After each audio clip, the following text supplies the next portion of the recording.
Queria voltar um pouquinho para falar um pouco mais desse cenário, dessa sociedade digital. Depois eu quero saber mais um pouco da arte digital, que eu acho isso bem interessante para a gente conversar. A sociedade, pensando a sociedade digital hoje, o advento dessas novas tecnologias, que a internet, por exemplo, já tem 20 anos. Daqui a um tempo, será que ainda vai fazer sentido a gente chamar essa cultura de cultura digital?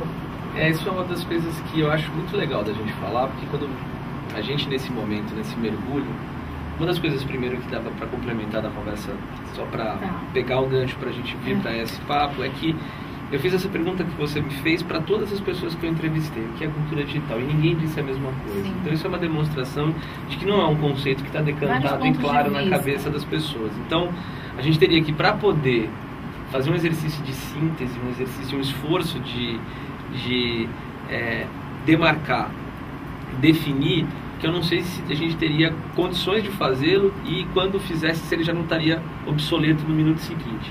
Porque vem justamente da percepção que acho que a gente partilha muito disso, de que essa nada mais é do que a cultura contemporânea. Nominar a cultura pelo artefato técnico, e aí pensando a cultura como... Cultura, na verdade, pensando na perspectiva antropológica, é a história do homem e a sua luta contra e com a natureza, né? Assim, a partir da transformação da natureza, sempre pela construção de artefatos tecnológicos, artefatos técnicos, né? Que aí, quando ganham sua faceta ideológica, viram tecnológicos. Então, assim, nominar dizer, olha, essa cultura é a cultura digital, da era digital, daqui a pouco a gente talvez tenha outras soluções tecnológicas que propiciem determinadas características que vão ser incorporadas na nossa forma de viver, e aí talvez isso não faça tanto sentido. Agora, é isso, quer dizer, de alguma maneira, o que é importante perceber, a Camila falava isso também, é que todas as pessoas estão enredadas dentro dessa configuração. Na verdade, mesmo aquelas que não percebem, que não dão conta, que estão nesse contexto, que estão vivendo essa cultura contemporânea, em que as relações são mediadas por artefatos tecnológicos digitais, as pessoas estão inseridas nisso. E aí vem todo o esforço que a gente tem, né, Priscila, de tentar pensar como é que as instituições se reposicionam, como que a educação precisa lidar e incorporar essas dimensões, porque senão realmente vira algo que não é, enfim, temos um paradoxo quase incontornável, né? Então acho que eu gosto muito de um outro pesquisador, que é o Lev Manovich, que a gente deve trazer agora de novo para o Brasil agora em novembro, que é professor de Software Studies na Universidade da Califórnia, um russo de origem. Vocês vão trazer agora em novembro, porque vai ter o segundo Fórum da Cultura Digital. Isso, nós vamos realizar o segundo Fórum da Cultura Digital Brasileira na Cinemateca, de 14 a 17 de novembro. Aqui em São Paulo. É aberto ao público. Totalmente aberto. A gente está agora, inclusive, recebendo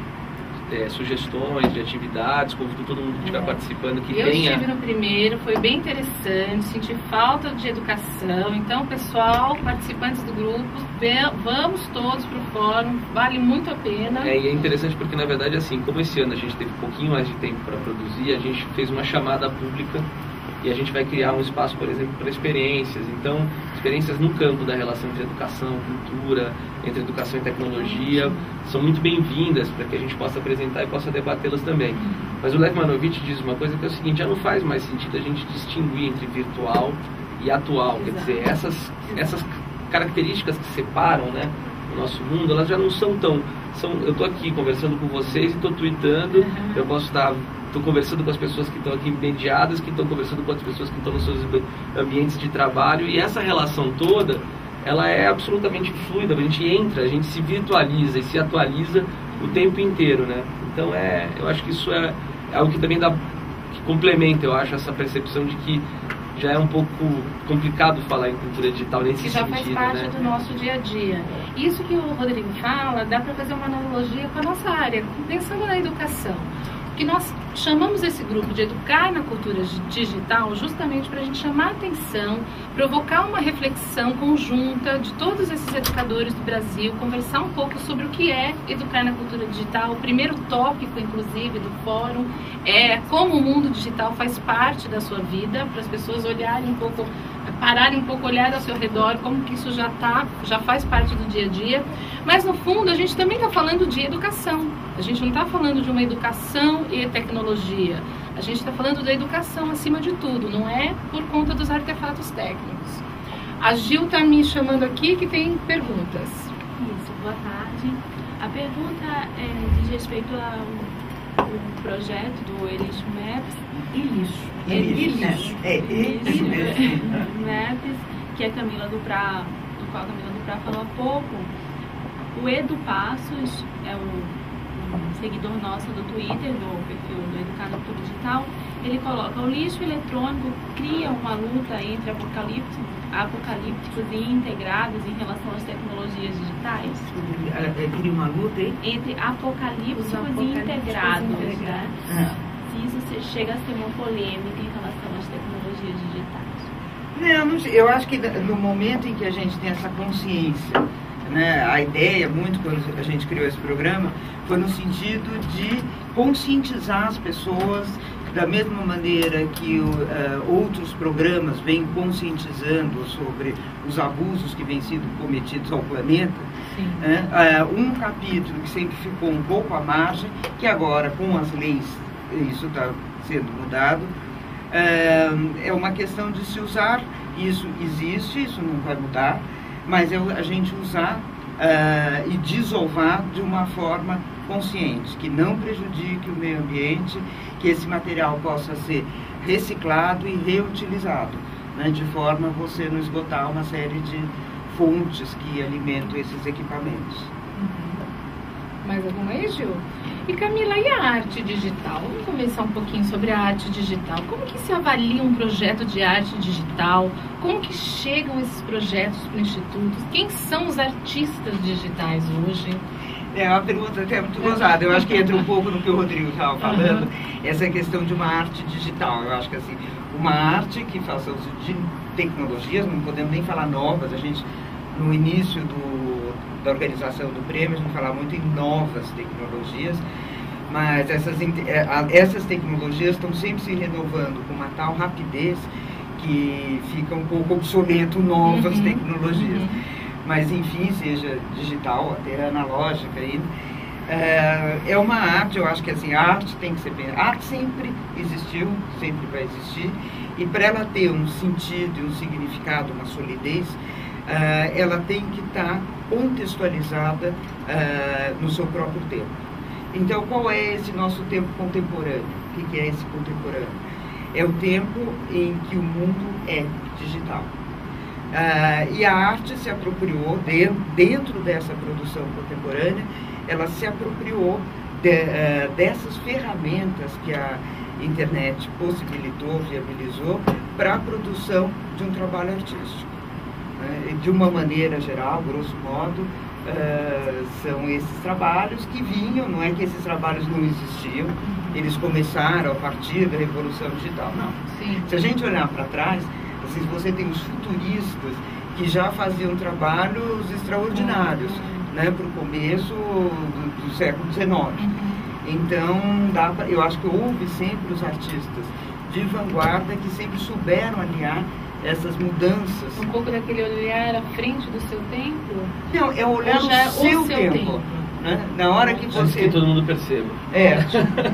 Você vê, o balé mecânico que o Fernand Léger fez foi em 1924, se não me engano. Aqui no Brasil, né, se você pega todas as experiências de música nova, né, com o Damiano Pozzella, com o computador, o Clavipin 2 de 1963. São coisas antigas, né?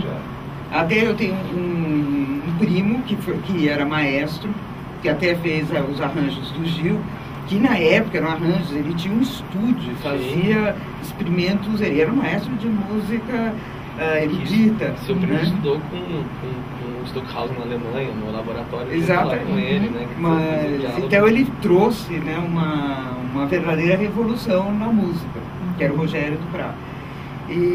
Então, isso era a década de 60.